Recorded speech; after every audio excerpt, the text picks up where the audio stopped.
Isa na namang mapagpalang araw sa inyo mga idol. So meron na naman tayong session ngayong araw, patch tattoo.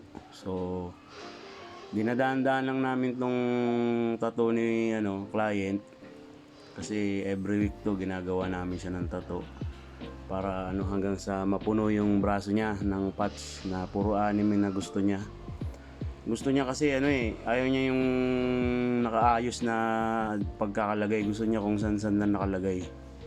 Ganun, kalat ba kalat. Tapos may sisingit-singit na maliliit, mga ganun yung gusto niya. So yun, so dito tayo sa likod ng braso nagtatato ngayon. Medyo mahirap na parte kasi alanganin. Ayaw niya kasing humiga. Gusto niya nakaupo lang daw siya. So yun, nakaupo lang siya ganyan, kaya medyo alanganin yung posisyon namin dyan.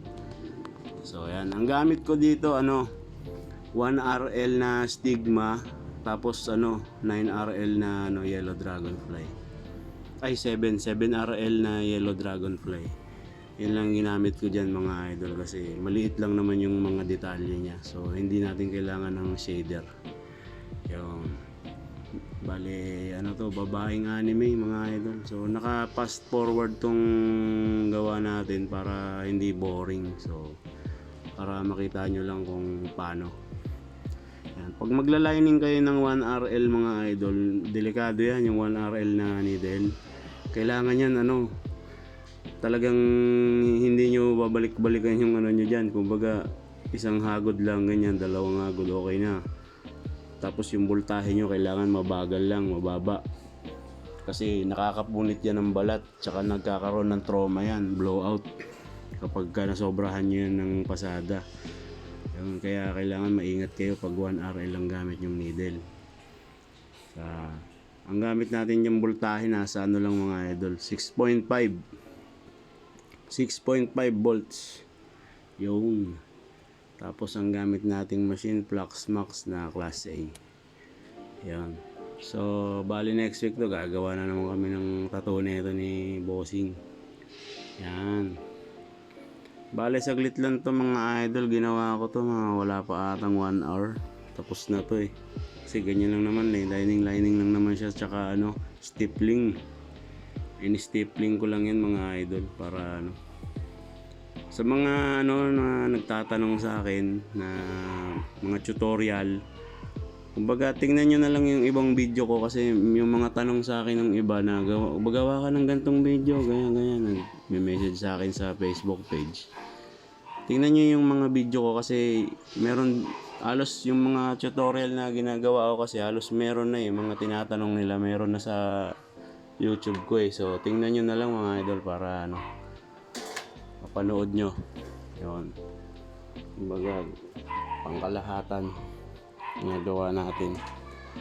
Yun. So eto, nasa na tayo sa ibaba. So shoutout sa lahat ng mga subscribers natin dyan na going strong. Malapit na tayo mag 9,000 subscribers mga idol. Maraming salamat sa suporta nyo, sa mga nanonood, sa mga nag-share. Yan. I-share nyo lang yung mga video na napapanood nyo sa akin, para malaking tulong rin kasi yan pag nakita ng ibang newbie.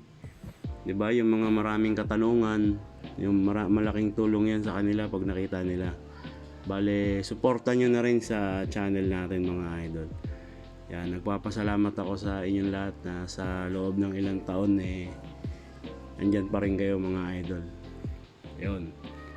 Bale, ito patuloy pa rin akong gagawa hanggat kaya pa natin magtato. Hanggat nakapagtato pa tayo, gagawa ng video. Yun. Kasi yan na yung buhay natin Pag may session, gagawa tayong video. Pag may naisip ako na kailangan ituro, magpe-fake skin ako, sa fake skin ako magtuturo, ganun. Yun. So yan, daan-daan lang. Bale, huwag nyo lang mamadaliin pag magtatato kayo, kay mura lang yung bayad o simple lang yung design. Huwag nyo mamadaliin. Kumbaga focus kayo talaga, yung magawa nyo siya ng malinis. Yun ang importante.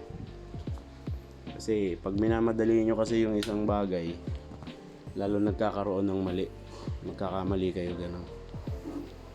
Tsaka focus kayo dapat sa ano, sa reference na ginagaya nyo. So dito medyo sablay na yung pagkaka-video niyan kasi paibaba na ng paibaba si client dyan eh. Masakit daw kasi dyan eh. Hindi ko rin naman napansin na hindi na nakasentro yung video. So yun, naibabalik naman natin ng konti. Bale ito stapling na to mga idol. 6 volts na lang tong ginamit ko nito sa stapling. Tapos 7RL na needle yan. Stapling lang siya. Magkaroon lang siya ng ano, ng shading na konti. Kasi minimalist lang naman siya mga idol eh. Yun, ganun lang. Ayan, binabalik-balikan ko lang.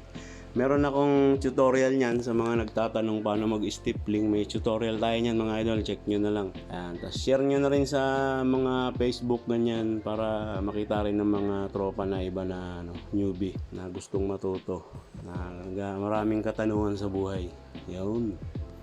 Para ano, magpasalamat pa sila sa inyo na salamat, sinir mo to. Ganun. Nakatulong pa tayo mga idol. Kasi yung pagtatato kasi, hindi naman habang buhay natin itong gagawin eh.